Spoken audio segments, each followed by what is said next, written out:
दोस्तों, भारत के सबसे करीबी नेपाल चारों ओर से हरे भरे जंगलों और पहाड़ों से घिरा है। यहाँ दुनिया के सबसे ऊंचे पहाड़ माउंट एवरेस्ट है। इसके अलावा नेपाल की खासियत है कि अन्य देशों के अलावा यहाँ पर अपराध दर बहुत ही कम है। नेपाली के अलावा यहाँ भारतीय भी रहते हैं। यहाँ वह सब कुछ है जिसकी तमन्ना एक आम सैलानी को होती है। देवताओं का घर कहे जाने वाले नेपाल विविधताओं से पूर्ण है। इसका अंदाजा इसी बात से लगाया जा सकता है कि जहां एक ओर यहाँ बर्फ से ढकी पहाड़ियां हैं, वहीं दूसरी ओर तीर्थ स्थान है। नेपाल पहाड़ों से ढका हुआ बेहद खूबसूरत देश है। ये कभी बर्फ की चादर ओढ़ लेता है तो कभी बारिश की फुहारों से सज जाता है। कहीं नेपाल बागों से गुलजार हो जाता है तो कहीं धूप से रोशन। नेपाल में हर मौसम का मजा ले सकते हैं। नेपाल की प्राकृतिक सुंदरता टूरिस्ट्स को आकर्षित करती है। अगर आप घूमने की प्लानिंग कर रहे हैं तो अपनी विश लिस्ट में नेपाल को शामिल कर लीजिए। हिमालय की पहाड़ियों से घिरा ये देश प्राकृतिक सुंदरता के साथ साथ संस्कृति और सभ्यता को देखने की नई नजर देगा। तो दोस्तों, अब हम शुरू करते हैं हमारी वीडियो, और इसी तरह की और रहस्यमयी जानकारी प्राप्त करने के लिए हमारे चैनल ट्रू हिस्ट्री को आज ही सब्सक्राइब करें और बेल आइकॉन को प्रेस करें। हम सभी अपना स्वतंत्रता दिवस बेहद ही हर्षोल्लास के साथ मनाते हैं, लेकिन नेपाल एक ऐसा देश है जहां पर स्वतंत्रता दिवस नहीं मनाया जाता है। जी हां, नेपाल दक्षिण एशिया के सबसे पुराने देशों में से एक है, लेकिन फिर भी यह देश कभी किसी अन्य देश या साम्राज्य का गुलाम नहीं रहा। ऐसे में जब इस पर कब्जा ही नहीं हुआ तो आजादी का कोई सवाल ही नहीं रहा। इसलिए वहां पर स्वतंत्रता दिवस भी नहीं मनाया जाता है। लेकिन हाँ, इस देश में 20 सितंबर को राष्ट्रीय संविधान दिवस मनाया जाता है।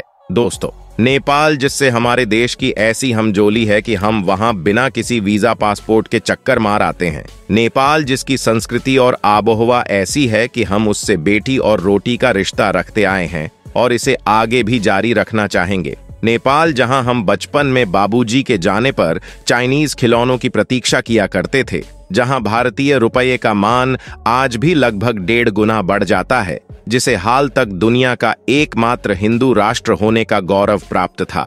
नेपाल दुनिया के उन देशों में से है जहां वैश्वीकरण या आधुनिकता ने संस्कृति को प्रभावित नहीं किया है। नेपाल एक बहुसांस्कृतिक क्षेत्र है। इसका धर्म, व्यापक प्रकृति और इसके विशाल पहाड़ों ने दुनिया की खूबसूरती में बड़ा योगदान दिया है। कपड़े, गहने, सहायक उपकरण और स्मृति चिन्ह खरीदने के लिए थमेल क्षेत्र नेपाल के पर्यटन स्थलों में सबसे अच्छा है। विभिन्न प्रकार की दिलचस्प वस्तुओं को ब्राउज करते हुए स्ट्रीट शॉपिंग का आनंद लिया जा सकता है।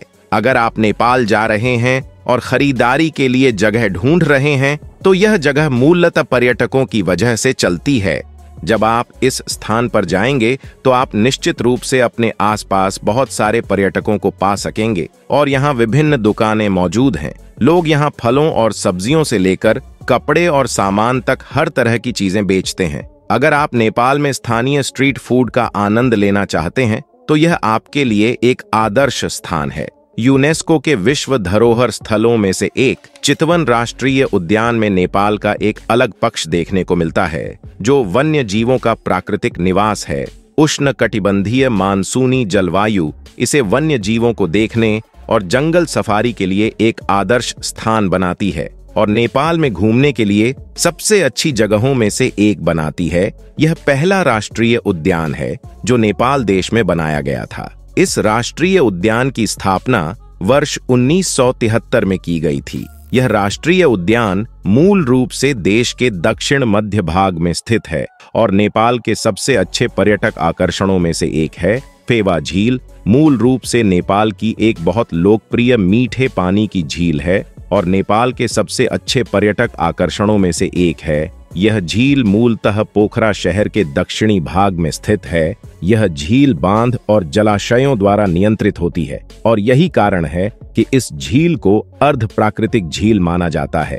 इस झील की लोग अच्छे से देखभाल कर रहे हैं और यही वजह है कि यह इतनी खूबसूरत दिखती है। यह झील नेपाल देश की दूसरी सबसे बड़ी झील है। यह झील गंडकी प्रदेश की सबसे बड़ी झील है। यह नेपाल में सबसे ज्यादा देखी जाने वाली झील है। और पूरे देश में पूरे साल बड़ी संख्या में पर्यटकों को आकर्षित करने के लिए जानी जाती है। नेपाल अपने ऊंचे पहाड़ों और अपनी प्राकृतिक सुंदरता के लिए जाना जाता है। हिमालय का एक महत्वपूर्ण हिस्सा नेपाल में है। दुनिया की सबसे ऊंची चोटी माउंट एवरेस्ट इस देश का गौरव है। इसके अलावा भी नेपाल में देखने के लिए बहुत कुछ है। पर्वतारोहण के साथ साथ रोमांच की तलाश करने वाले लोगों के लिए नेपाल एक पसंदीदा गंतव्य है। लेकिन क्या आपको नेपाल के सबसे प्रसिद्ध पर्यटन स्थलों के बारे में पता है? आइए जानते हैं नेपाल के पर्यटन स्थलों के बारे में, ताकि जब आप नेपाल जाएं तो कोई भी खास दार्शनिक स्थल आपसे छूटे नहीं। सबसे पहले नंबर पर है महेंद्र गुफा। महेंद्र गुफा पोखरा के उत्तर में स्थित है। सबसे प्रसिद्ध प्राकृतिक पर्यटन स्थलों में से एक नेपाल है। इसमें एक अंधेरी और गुफानुमा गुफा है जो स्टैलेक्टाइट्स और स्टैलेग्माइट्स के लिए जानी जाती है। गुफा की सुरम्य संरचना इसे फोटोग्राफी के लिए एक बेहतरीन स्थान बनाती है। यह गुफा मूल रूप से पोखरा जिले के पास स्थित है, जो कास्की जिले में है। चूना पत्थर से निर्मित यह नेपाल में देखने के लिए सबसे लुभावनी जगहों में से एक है। इस प्रकार की गुफा प्रकृति में बहुत दुर्लभ है और यही कारण है कि यह पूरे वर्ष बड़ी संख्या में पर्यटकों को आकर्षित करती है। इस गुफा के अंदर भगवान शिव की एक मूर्ति भी है। नंबर 2, पशुपतिनाथ मंदिर। नेपाल के सबसे पुराने, सबसे प्रसिद्ध और पवित्र मंदिरों में से एक पशुपतिनाथ मंदिर नेपाल की राजधानी काठमांडू के किनारे पर स्थित है। नेपाल के पूज्य देवता भगवान पशुपतिनाथ, जिन्हें भगवान शिव के नाम से भी जाना जाता है, को समर्पित इस मंदिर के करीब बागमती नदी बहती है। कट्टर हिंदू अनुयायी दिव्य देवता का आशीर्वाद प्राप्त करने के लिए नेपाल के सबसे प्रतिष्ठित पर्यटन स्थलों में से एक पर जाते हैं। यह नेपाल में सबसे अधिक अनुशंसित पर्यटन स्थलों में से एक है। यह उन मंदिरों में से एक है जिसे यूनेस्को की विश्व धरोहर स्थलों की सूची में शामिल किया गया है। नंबर 3, लुम्बिनी भगवान बुद्ध की जन्मस्थली। लुम्बिनी नेपाल के प्रसिद्ध पर्यटन स्थलों में से एक है।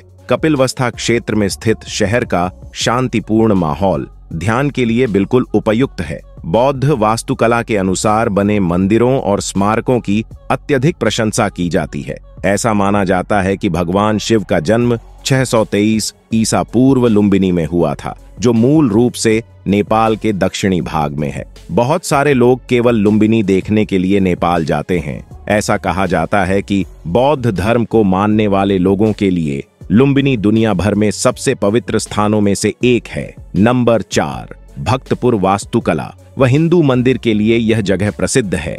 आपको यहाँ बहुत से मंदिर दिखेंगे जो अपनी कला व वास्तुकला का प्रदर्शन करते दिखेंगे। भक्तपुर दरबार स्क्वायर आकर्षक मूर्तियों व कलात्मकता के विश्व प्रसिद्ध है। यहाँ खरीदारों की भी बहुत भीड़ लगी रहती है। नेपाल की कुछ यादगार वस्तुएं, मिट्टी की बनी चीजें, कठपुतली, हस्तशिल्प आदि चीजों की दुकानों पर ऐसी भीड़ लगी रहती है जैसे मधुमक्खी के छत्ते के पास मक्खियों की लगी रहती है। आपके लिए किसी एक वस्तु को चुनना कठिन होगा। नंबर 5, सागरमठ नेशनल पार्क 1148 वर्ग किमी में फैली इस जगह पर विश्व की सबसे ऊंची पर्वत चोटी माउंट एवरेस्ट स्थित है और इसके अलावा कई अन्य चोटियां हैं जैसे ल्होत्से, चोओयू, थमसेरकू, नुपत्से, अमाडबलम व पुमोरी पहाड़ों के सुंदर नजारे के साथ ही साथ यहाँ बहुत से पेड़ पौधे व जीव जंतु का आवास भी है। स्नो लेपर्ड यहाँ का मुख्य आकर्षण है। प्राकृतिक वातावरण की पूरी घुट्टी आपको यहाँ आकर मिल जाएगी। यह स्थान मुख्य रूप से ट्रैकिंग के और अद्भुत नजारों के लिए पर्यटकों के बीच मशहूर है। ये थी आज की वीडियो। अगर आज की जानकारी अच्छी लगी तो वीडियो को लाइक करें, शेयर करें और चैनल को सब्सक्राइब करें। आप सभी का धन्यवाद।